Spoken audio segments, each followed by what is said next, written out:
하나님은 새벽에 우리를 도와주시죠. 저는 예수 믿고 일평생 동안 새벽 기도를 드려왔습니다. 그리고 새벽에 하나님이 도우신다는 수많은 경험을 하게 되었습니다. 그래서 붙잡은 말씀이 시편 46편 5절의 말씀이죠. 같이 읽어볼까요? 시작. 하나님이 그 성 중에 계심에 성이 흔들리지 아니할 것이라 새벽에 하나님이 도우시리로다. 우리는 하나님의 도움이 필요해요. 아니, 도움이 필요하지 않은 사람은 아무도 없죠. 새벽에 하나님이 도와주신다고 하셨는데 도움을 받아야 되는데, 만약에 도움을 받지 않는다면 첫째는 어리석을 수 있고요, 두 번째는 교만하다는 생각이 들어요. 특별히 우리 인간은 지속적인 도움과 지속적인 공급이 필요해요. 우리가 늘 음식이 필요하듯이 또 지혜도 필요하고, 인간이기 때문에 사람들과의 관계 속에서 사랑과 위로와 칭찬과 격려도 필요해요. 새벽 기도는 하나님 우리를 도우시는 도관과 같은 거죠. 바울은 다윗은 새벽을 깨우며 기도했다. 시편 57편 8절을 보니까 내 영광아 깰지어다, 비파야 수금아 깰지어다, 내가 새벽을 깨우리로다. 예수님도 기도하셨어요, 새벽에.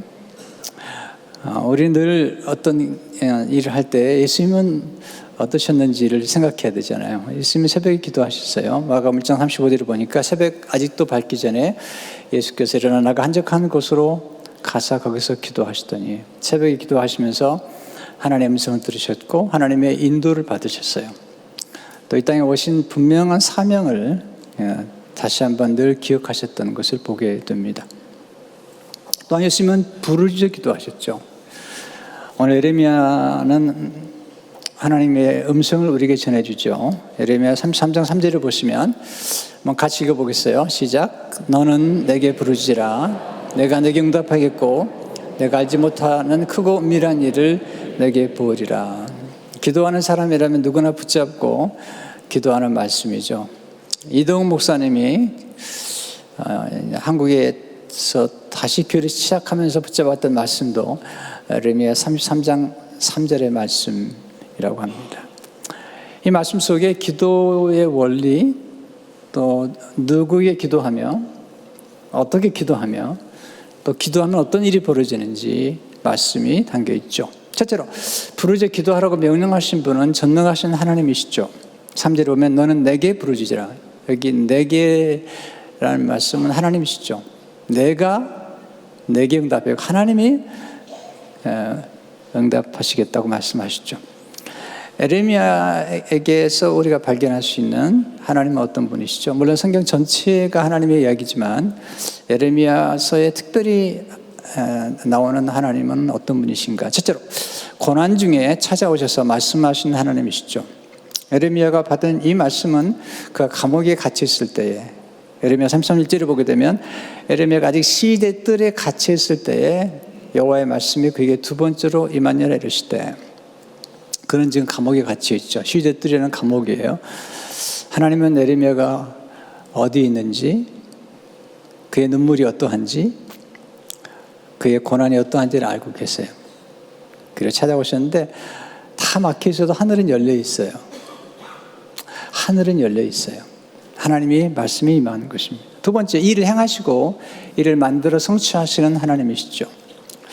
에레미야 32절을 보면 이 일을 행하시는 여호와, 그것을 만들며 성취하신 여호와, 그의 이름을 여호와라 하는 이가 이와 같이 이르시도다. 하나님 창조의 하나님이시죠. 아름다운 창조의 일을 이루셨고 구속의 일을 하셨죠. 하나님 일을 좋아하세요. 일을 만드시고 또 일을 행하시고 일을 계획하시고 성취하시는 분이세요. 또 우리에게 일을 맡기세요. 일은 저주가 아니에요. 일은 굉장한 기쁨이죠. 이 일을 통해서 하나님께서 우리에게 지혜를 주시고 또 우리 자신이 누군가를 발견하게 하세요. 우리 안에 있는 재능과 은사와 또는 기질과 성향도 알게 하세요. 지나친 과로는 좋지 않죠. 그러나 일이 우리에게 준 즐거움과 그리고 삶의 보람이라는 것은 감히 이야기할 수 없을 것입니다. 우리는 하나님께 영광을 돌릴 때 하나님 맡기신 일을 이루는 것이죠. 예수님께서 요한복음 10장 4절에서 이렇게 말씀하시죠. 하나님 아버지께서 내게 하라고 주신 일을 내가 이루어 아버지를 이 세상에서 영화롭게 하였사오니. 예수님도 이 일을 통해서 하나님께 영광을 돌리셨어요. 또 예수님이 제자들과 우리들에게 큰 일을 맡기시겠대요. 큰 일을. 요한복음 14장 12절에 보면 내가 진실로 진실로 너에게 이르노니 나를 믿는 자는 내가 하는 이 일을 그도 할 것이요 또한 그보다 큰 일도 하리니 이는 내가 아버지께로 감이라. 큰 일을 우리에게 맡기신 거죠. 그런데 이 말씀 그 다음 구절의 말씀이 놀라워요. 큰 일을 맡기셨다고 말씀하시면서 기도의 약속을 주세요. 요한복음 14장 13절 14절을 보게 되면 너희가 내 이름으로 무엇을 구하든지 내가 행하리니 이는 아버지로 하여금 아들로 말미암아 영광을 받으시게 하려 함이라. 내 이름으로 무엇인지 내게 구하면 내가 행하리라. 큰 일은 우리 힘만 가지고 안 돼요. 작은 일은 뭐 우리가 스스로 감당할 수 있을지 모르지만 정말 큰 일, 또 위대한 일은 하나님 도와주셔야 돼요. 그러기 위해서는 기도해야 돼요. 네. 세 번째, 우리 미래에 소망을 주신 하나님이시죠. 에레미야 19장 11절을 보게 되면 참 귀중한 말씀인데요. 한번 같이 읽어보겠습니다. 시작. 여호와의 말씀이니라. 너를 향한 나의 생각을 내가 하나니 평안이요 재앙이 아니니라. 너에게 미래와 희망을 주는 것이니라. 하나님의 생각은 평안이시고 우리에게 미래와 희망을 주는 것입니다. 그런데 놀라운 사실은 우리에게 미래와 희망을 주신다고 말씀하신 하나님께서 이어서 기도에 대해 말씀하세요. 에레미야 29장 12절 13절에 보면 너희가 내게 부르짖으며 내게 와서 기도하면 내가 너희들의 기도를 들을 것이요 너희가 온 마음으로 나를 구하면 나를 찾을 것이요 나를 만나리라. 우리는 소망을 품고 기도해야 됩니다. 에레미야가 감옥에 있지만 그게 미래와 소망을 주시면서 기도하라고 말씀하신 거죠. 네 번째, 불가능이 없으신 전능하신 하나님이세요. 에레미야가 기도할 때 그가 기도했던 대상은 전능하신 하나님. 그는 알고 있죠. 에레미야 32장 17절에 보면 슬퍼도소이다 주여와여 주께서 큰 능력과 표심팔로 천지를 지으셨사오니 주에게는 할 수 없는 일이 없으시니이다. 하나님이 전능하시다. 하나님 스스로 말씀하시죠. 에레미야 32장 27절에 보면 나는 여호와여 모든 육체의 하나님이라 내게 할 수 없는 일이 있겠느냐. 아니 가끔 우리 몸이 연약해지거나 나이가 들면 하나님의 전능하심을 잊어버리는 것 같아요. 아브라함이 99세가 되고 사라가 90세가 되었어요. 경수가 끊어졌다고 말씀하고 있죠. 그때 하나님이 나타나셔서 하나님의 이름에 대해서 말씀하실 때 전능한 하나님이시다. 창세기 17장 1절에 보면 아브라함이 99세 때에 여호와께서 아브라함에 나타나서 그 얘기를 하시되 나는 전능한 하나님이라. 너는 내 앞에서 행하여 완전하라. 엘샤다이. 99세. 네. 그래서 꿈을 꾸게 하세요. 만약에 아브라함이 99세의 나이에 꿈을 꾸지 않았다면 그의 생애가 어떻게 됐을까 생각해 보세요. 사라가 하나님의 말씀을 전해 듣고 웃어요. 왜냐하면 그건 불가능하다는 얘기죠. 네. 남편도 노쇠했고 경수가 끊어졌다 그러니까 하나님 뭐라고 말씀하세요? 창세기 18장 14절에 여호와께 능하지 못한 일이 있겠느냐? 기한 이를 때 내가 내게로 돌아오니 사라에게 아들이 있으리라. 우리가 하나님이 누구신가를 먼저 기억해야 돼요. 우리는 그냥 허공에 드리는 기도가 아니잖아요. 하나님이 누구신가를 기억하고 기도해야죠. 두 번째, 하나님 부르짖어 기도할 때 응답해 주신다는 겁니다. 부르짖으라. 3절에 너는 내게 부르짖으라. 기도하는 방법 중에 하나가 부르짖으라. 이 명령이죠. 우리가 조용히 기도도 들으세요. 그러나 부르짖는 기도가 굉장히 중요해요. 성경에 보면 부르짖는 기도가 참 많이 나오죠. 그러니까 입술로 성경도 암송하면서 또 부르짖는 기도가 중요하다는 거죠. 부르짖어 기도하면 어떤 일이 벌어지는가? 물론 많은 역사 나타나지만 네 가지만 말씀드리겠습니다. 실제로 환난 중에 부르짖어 기도할 때 구원의 기도할 때 특별히 환난 중에 있을 때 우린 부르짖어 기도해야 돼요. 평소보다도 정말 어려울 때 시편 34편 6절을 보니까 이 공고한 자가 부르짖음에 여호와께 들으시고 그의 모든 환난에서 구원하셨도다. 왜 환난 중에 기도해야 되냐면 하나님의 환난 중에 큰 도움이 되시기 때문이죠. 시편 41절에 보니까 하나님은 너의 피난처시요 힘이시니 환난 중에 만날 큰 도움이시라. 우리가 어떨 때는 큰 도움이 필요해요. 그때 환난 중이죠. 환난 중에는 인간의 힘으로 안 되는 거예요. 인간의 노력으로 안 되는 거예요. 인간의 한계를 초월하는 문제가 생긴 거죠. 그때는 하나님이 도와주시면 되죠. 두 번째, 고통 중에 부르짖어 기도할 때 넓은 곳에 세워주시죠. 가끔 하나님께서 우리에게 고통을 허락하세요. 근데 그때 기도하게 하시죠. 시편 118편 5절을 보니까 내가 고통 중에 여호와께 부르짖었더니 여호와께서 응답하시고 나를 넓은 곳에 세우셨도다. 고통은 힘들죠. 고통을 좋아할 사람 없지만 고통의 유익은 우리를 하나님께 나가서 기도하게 하는 것입니다. 고통일 때 간절히 기도하게 되죠. 세 번째, 병상에서 부르짖어 기도할 때 우리 병을 고쳐주시죠. 시편 30편 2절을 보니까 여호와의 하나님이여 내가 죽게 부르짖을 때 나를 고치셨나이다. 다윗이 많이 아팠던 것 같아요. 다윗 시를 보면 자주로 병을 고쳐주셨다. 나의 모든 병을 고쳐주셨다. 뭐 이런 말씀 많이 나오죠. 우리 병 들었을 때 기도해야죠. 우리 의사 선생님 찾아가야죠. 그러나 기도하면서 찾아가야죠. 또 의사 선생님이 주는 약을 먹어야죠. 기도하면서 먹어야죠. 왜냐하면 우리 의사 선생님들은 진단해 주죠. 그리고 약을 처방해 주죠. 그러나 그 진단과 약을 처방해 주는 그 모든 과정 속에, 치료의 과정 속에 하나님이 계시는 거죠. 성경에 보면 수많은 사람들이 예수님께 와서 부르짖어 기도하다가 응답을 받잖아요. 한 번도 보지 못했던 시각장애인, 그것도 가난했던 맹인 또는 거지 바디메오라고 표현도 있잖아요. 극단적인 아주 인생에 정말 아무것도 희망이 없는 사람인데 예수께 부르짖어 기도하니까 예수님이 눈을 뜨게 해주시잖아요. 히스기야가 병들었어요. 하나님 이제 생명을 거두겠다고 그러니까 간절히 기도해요. 보통 기도가 아니죠. 그 기도의 표현이 놀라워요. 얼굴을 벽으로 향했다. 이것은요, 이 표현은 절대 절명의 위기에서 하나님만 의지하는 그런 기도예요. 이사야 38장 2절 3절을 보니까 히스기야가 얼굴을 벽으로 향하고 여호와께 기도하여 이르되 여호와의 구하오니 내가 주 앞에서 진실과 진심을 행하며 주의 목전에 선하게 행한 것을 기억하옵소서 하고 히스기야가 심히 통곡하니, 이 기도가 보통 기도가 아닙니다. 결사적인 기도고 그다음에 통곡하는 기도죠. 강렬한 기도예요. 간절한 기도예요. 여러분, 간절함이라는 것은 수많은 사람들을 움직이잖아요. 또 하나님의 마음을 가장 움직이는 것은 간절한 기도예요. 스펄전 목사님이 이렇게 얘기했어요. 간절함이 없는 기도는 기도가 아니다. 우리 기도에 불이 붙지 않고서는 소멸하는 부르신 하나님과 대화할 수 없다. 이엔 바운즈는 간절함은 기도의 정수에 해당한다. 열정은 기도의 원동력이다. 청교도 목회자였던 토마스 왓슨은 최고의 기도는 마음과 혀를 모두 사용해 열렬하고 간절하게 드리는 기도이다. 불붙은 향에서 향기가 피어오르듯 간절한 기도는 천국으로 올라간다.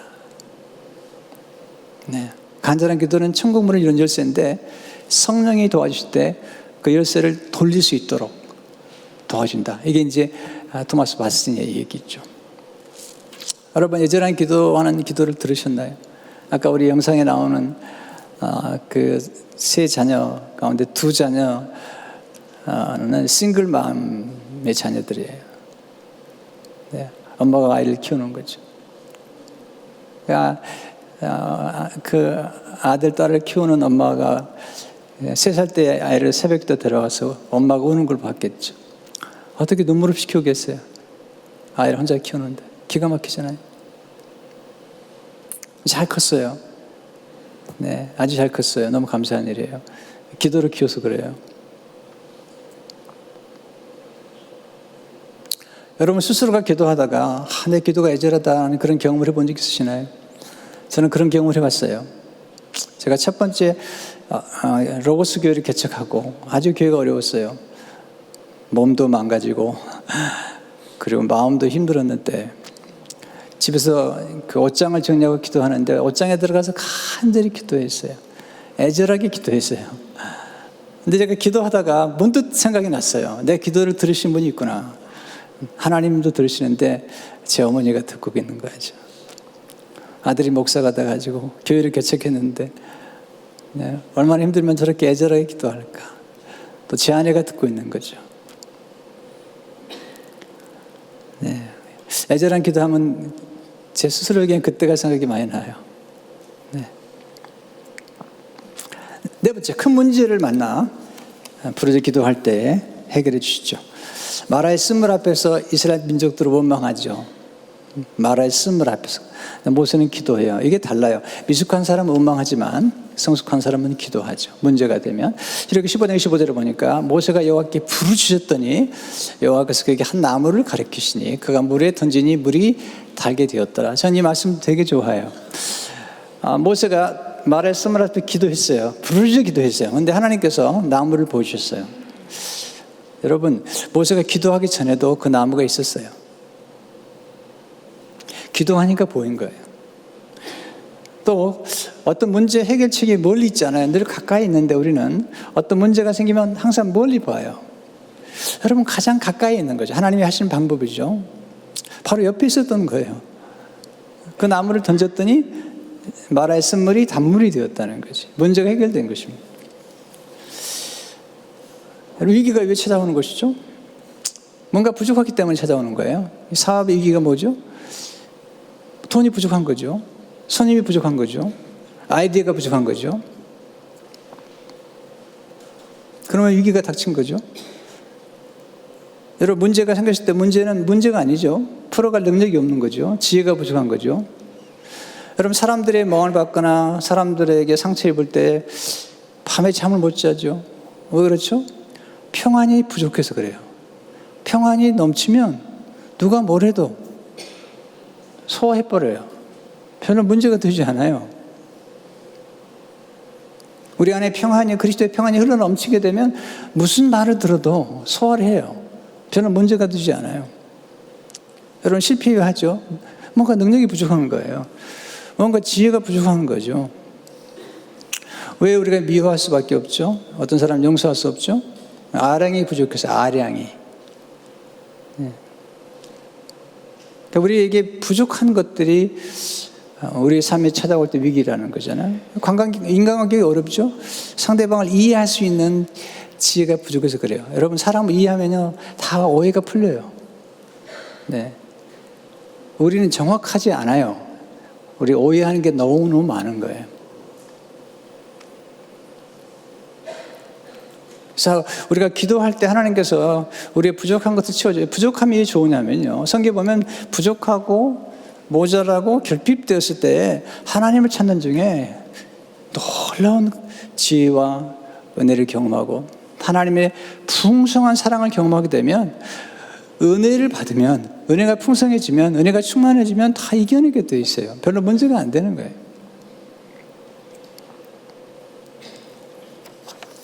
아멘도 안 하시는데 참. 세 번째, 부르짖어 기도할 때 하나님은 크고 은밀한 일을 보여주시죠. 크고 은밀한 일을. 3절에 보시면 같이 읽어보겠습니다. 시작. 너는 내게 부르짖으라. 내가 내게 응답하겠고 내가 알지 못하는 크고 은밀한 일을 내게 보이리라. 여러분, 우리 지식은 제한돼 있어요. 우리가 뭐 아는 것 같지만요, 다 몰라요. 내가 그 사람 잘 알아. 뭘 알긴 뭘 알아요. 어떻게 다 알아요. 우리는 부분적으로 알고 부분적으로 이해하고 있는 거죠.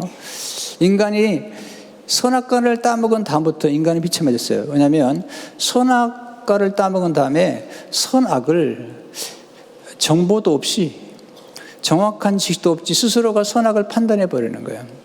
얼마나 많이 우리는 오해합니까? 얼마나 많이 정죄합니까? 사람들을 스스로 하나님 되어버렸어요. 이게 비극인 겁니다. 하나님이 왜 선악과를 못 따먹겠냐면, 인간이 선악과를 따먹는 순간부터 비참해지는 거예요.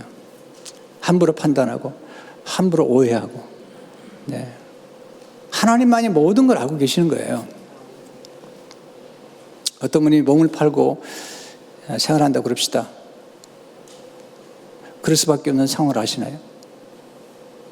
하나님 아시잖아요. 너무 어려우니까 아이를 키우려고 그럴 수도 있고요. 어머니가 병에 걸렸는데 병원비가 없어서 그렇게 시작할 수도 있고요. 그리고 동생 학비를 대기 위해서 그럴 수도 있고요. 여러분 성경을 보세요. 예수님의 족보 속에 보면 기생 라비 나오잖아요. 기생이에요, 기생. 가난한 여자뿐만 아니라 기생이라고요. 근데 예수 그리스도 안에서 예수님의 족보 속에 들어간 거죠. 다말, 시아버지하고 동침한 여자예요. 우리는 정죄할 수밖에 없잖아요. 그런데 하나님은 아니라는 거예요. 하나님은 그게 아니라는 거예요. 그 유다 족속의 족보를 잇기 위해서 이 다말이라는 며느리가 희생한 거라는 거예요. 이게 관점과 해석에 따라 달라지는 거예요. 우리가 너무 빨리 판단하고 너무 빨리 정죄하잖아요. 그래서 스님께서 세리와 창기가 먼저 천국에 들어갈 거라는 거예요. 이것이 성탄의 메시지예요. 성탄은 이게 업사이드 다운, 이게 혁명이에요, 혁명. 우리가 생각하는 것과는 상상할 수 없는 그런 놀라운 역사가, 메시지가 이 복음에 들어있는 거죠. 굿뉴스인 거죠. 여러분, 하나님도 정죄하지 않는데 왜 정죄하십니까? 함부로. 우리는 모든 걸 다 알지 못해요. 안다고요? 몰라요.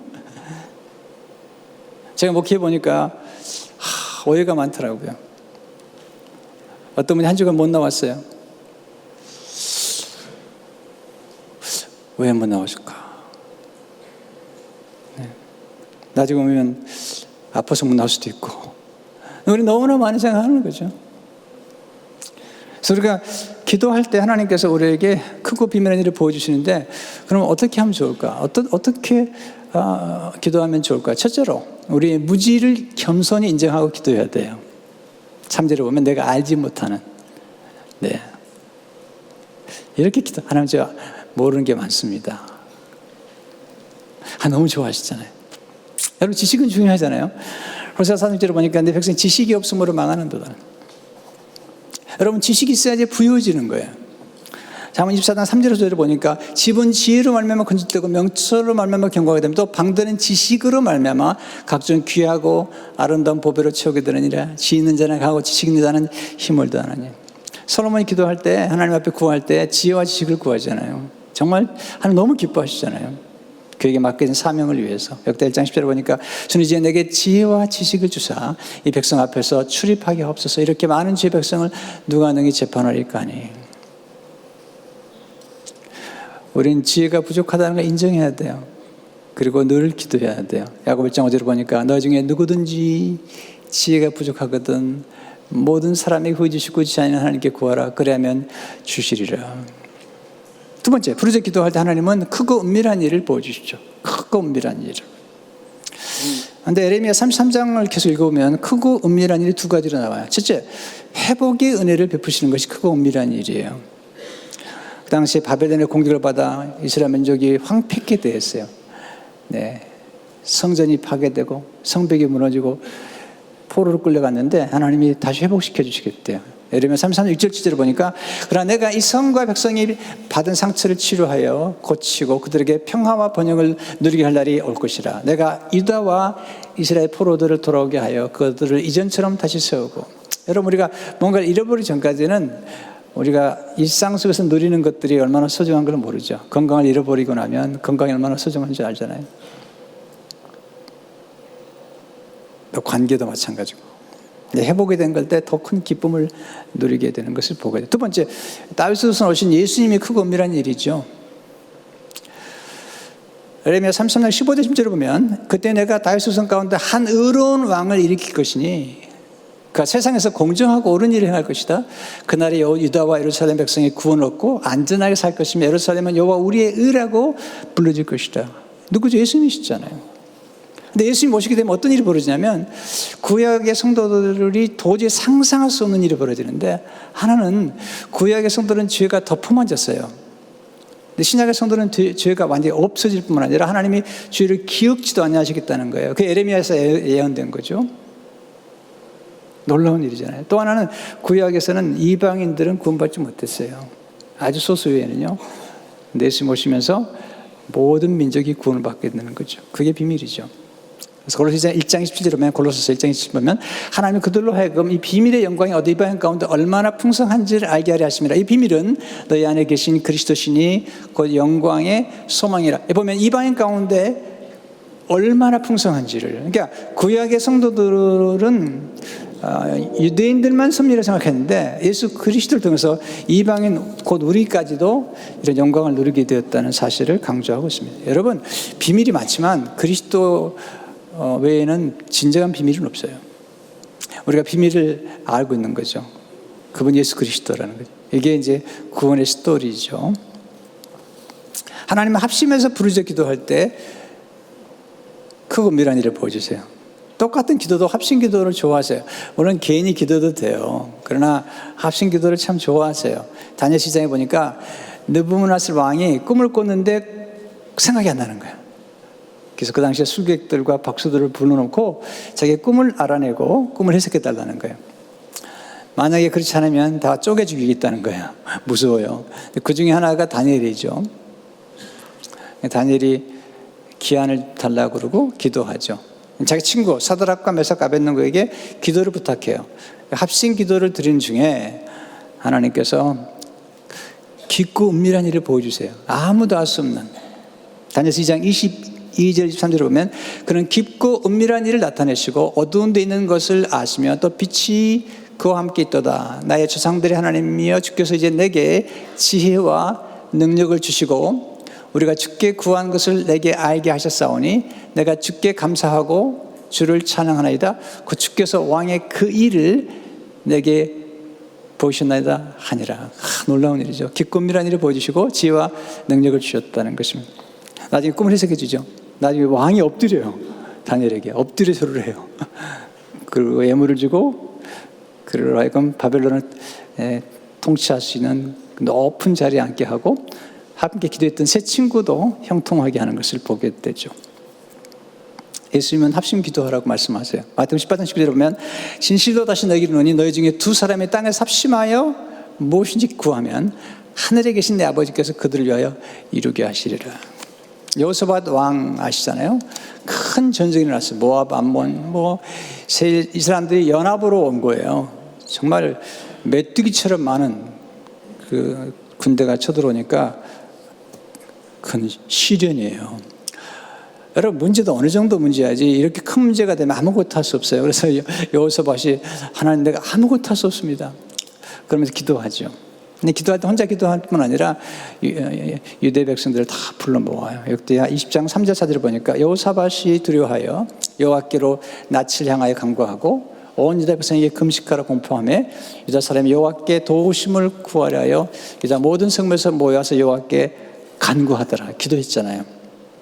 그냥 기도한 게 아니라 연합으로 기도했다고요. 역대 20장 13절에 보면 참 놀라운 광경이죠. 유다 모든 사람들이 그들의 아내와 자녀와 어린이와 더불어 여호와 앞에 섰더라.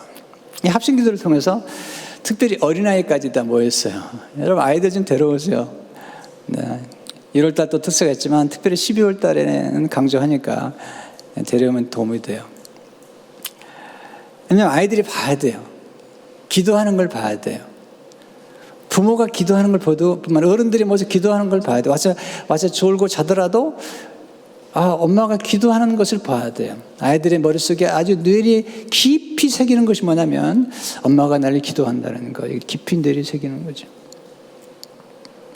하나님이 도와주심으로 쉽게 승리해버려요. 그 많은 군대들을 쉽게 물리쳐버려요. 뿐만 아니라 엄청난 노량물을 얻게 돼요. 엄청난 보물들을 얻게 돼요. 하루가 아니라 3일을 거두어들여야 되는 거예요. 여러분, 문제가 작으면 기적도 작아요. 근데 문제가 크면 기적도 커요. 역대 20장 25절에 보니까 여호사밧과 그 백성이 가서 적군의 물건을 탈취하였어야 본즉 그 가운데 재물과 의복과 보물이 많이 있으므로 각기 탈취하는데 그 물건이 너무 많아 능히 가져갈 수 없을 만큼 많으므로 사흘 동안에 거들어들이고. 보세요, 이 어린아이들이 뭘 배우냐면 큰 문제 앞에서 기도하는 걸 배운 거예요. 또 하나, 기도했더니 하나님께서 얼마나 놀라운 축복을 주신 걸 배운 거죠. 여러분, 큰 문제는 부르짖는 기도를 통해 큰 기적으로 변화되고요, 큰 문제는 부르짖는 기도를 통해서 큰 축복으로 변화가 됩니다. 저는 이제 이 비전 센터를 치를 때 제 마음속 깊은 곳에는 우리 어린아이들에 대한 깊은 관심이 있었어요. 새빵 살아던 교회가 기도하는 가운데 어떻게 큰 일이 이루어지는가 아이들이 보는 거예요. 아니 봤던 거예요. 아, 기도하니까 이런 놀라운 일이 이루어진 것을 아는 거죠. 여러분, 기도할 땐 크게 기도하세요. 성경에 보면 내 입을 넓게 열라고 그랬어요. 채우리라. 네, 참새가 이제 새끼를 먹일 때 이제 먹이를 가져오는 거죠. 가져오는데 참새 새끼들이 입을 크게 벌리는데 먼저 들어간대요, 이렇게. 네. 그러니까 이게 말씀을 전할 때 아멘 하는 소리가 클수록 좋은데 여러분 크게 구하세요. 네. 엘리사가 크게 구하잖아요. 엘리야에게 당신의 영감에 갑절을 달라는 거예요. 더블 블레싱을 해달라는 거예요. 이것은 엘리야가 그러죠. 너 정말 너무 큰 걸 구하는구나. 너 정말 너 좀 어려운 걸 구하는구나. 그렇게 주잖아요. 큰 일을 네, 감당하는 그릇이 커져야 돼요. 네. 그릇이 커져야 돼요. 그릇이 크지 않으면요, 줘도 감당을 못해요. 저도 원래 그릇이 크지 않았는데 기도하다 보니까 자꾸 그릇이 커졌어요. 생각이 커졌어요. 여러분, 가장 귀한 자녀에게 물려진 유산이 뭘까요? 이블리 크리스텐스는 이렇게 말했습니다. 가장 위대한 유산은 기도를 물려주는 것이다. 우리 자녀들의 기도를 물려주는 건 가장 큰 유산이에요. 우리 어머니가 내게 물려준 유산이에요. 우리 어머니가 제게 물려준 게 없어요. 우리 아버지도 물려준 게 없어요. 우리 아버지가 물려준 건 허리띠 하나. 네. 그러나 우리 부모님이 내게 물려준 건 기도예요. 하나님, 크고 은밀한 일을 보신다고 했어요. 윌리엄 캐리가 이렇게 말하죠. 하나님도 위대한 일을 기대하라. 하나님 위해 위대한 일을 시도하라. 여러분, 기도하면 기적이 나타납니다. 하나님이 살아계셨어요. 지금 살아계세요. 네, 우리 너무나 이 냉소주의, 기도해도 안 된다는 확신을 가지고 기도하는 분들이 많으신데 그러면 안 돼요.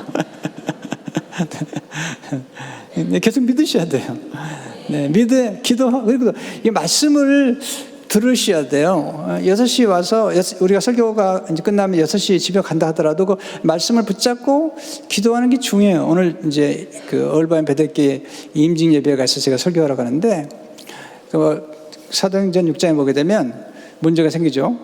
뭐라고 얘기하셨어요? 사도들이 말씀을 제쳐놓고 구제하는 것이 합당치 않다는 거예요. 구제는 중요해요. 정말 중요해요. 그러나 말씀을 제쳐놓고 하면 안 돼요. 여러분이 말씀을 제쳐놓으면 하나님이 여러분을 제쳐놓는 거예요. 사울왕이 말씀을 제쳤어요. 말씀을 버렸어요. 하나님이 그걸 버리셨어요. 말씀을 제쳐놓는 교회는 하나님이 제쳐놔버리는 거예요. 말씀 없이 예배가 없어요. 말씀 없이 기도할 수 없어요. 말씀 없이 성령 역사할 수 없어요. 말씀은 교회의 엔진이에요. 우리 삶의 엔진인 거죠. 그러니까 말씀이 있을 때에 예배가 있고, 말씀이 있을 때 기도가 있고, 말씀이 성령의 역사가 있고, 말씀이 왕성해야지 교회가 부흥하는 거예요. 때문에 말씀을 듣고 기도해야 되는 거예요. 이번에 짧은 기간이지만 말씀을 듣고 감사기도의 특별한 능력이 뭔지를 배우고 기도하는 가운데 큰 능력과 축복을 경험하시기를 주의 이름으로 축원합니다. 주님 감사합니다. 오늘 주신 말씀으로 양식을 삼고 이번 특세 기간 동안에 말씀 은혜를 받고 기도하는 우리 모두가 되도록 도와주시고, 확신을 가지고 기도하며 응답 받을 때까지 기도하는 우리 모두 기도의 사람들로 세워주옵소서. 예수님 이름으로 기도합니다.